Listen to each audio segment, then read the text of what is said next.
ಕೂಡ್ಲಿಗಿ ಕ್ಷೇತ್ರ ಪಟ್ಟಣದ ಪ್ರವಾಸಿ ಮಂದಿರದಲ್ಲಿ ಶಾಸಕ ಡಾಕ್ಟರ್ ಶ್ರೀನಿವಾಸ್ ಎಂಟಿ ಅವರ ಅಧ್ಯಕ್ಷತೆಯಲ್ಲಿ ಜೆಸ್ಕಾಂ ಇಲಾಖೆಯ ಪ್ರಗತಿ ಪರಿಶೀಲನಾ ಸಭೆ ಮತ್ತು ಕೂಡ್ಲಿಗಿ ಪಟ್ಟಣದ ಕುಡಿಯುವ ನೀರಿನ ಸಭೆ ಇಂದು ನಡೆಯಿತು.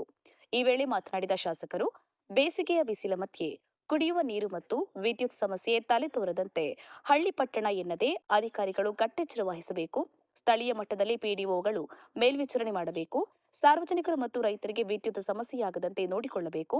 ಕೂಡ್ಲಿಗಿ ಪಟ್ಟಣದಲ್ಲಿ ಶುದ್ಧ ಕುಡಿಯುವ ನೀರಿನ ಪೈಪ್ಲೈನ್ ಕಾಮಗಾರಿ ನಡೆಯುವುದರಿಂದ ಸಾರ್ವಜನಿಕರ ಪ್ರಯಾಣಕ್ಕೆ ತೊಂದರೆಯಾಗದಂತೆ ನೋಡಿಕೊಳ್ಳಬೇಕು ಎಂದರು.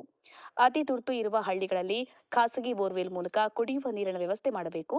ಪಟ್ಟಣದಲ್ಲಿ ನೀರಿನ ಟ್ಯಾಂಕರ್ ಮೂಲಕ ಪ್ರತಿ ವಾರ್ಡ್ಗಳಲ್ಲಿ ಕುಡಿಯುವ ನೀರನ್ನು ಒದಗಿಸಿ ಯಾರಿಗೂ ಸಮಸ್ಯೆಯಾಗದಂತೆ ನೋಡಿಕೊಳ್ಳಬೇಕು ಎಂದು ಅಧಿಕಾರಿಗಳಿಗೆ ಸೂಚಿಸಿದರು.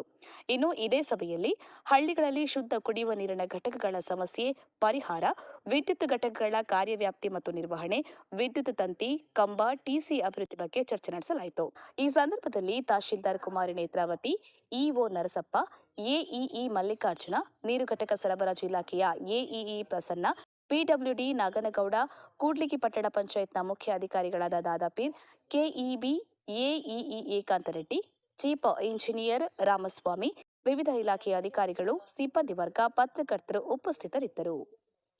Rajendra C, Jai Bhim news 24x7 ಇದು ಬಹುಜನರ ನ್ಯಾಯಕ್ಕಾಗಿ.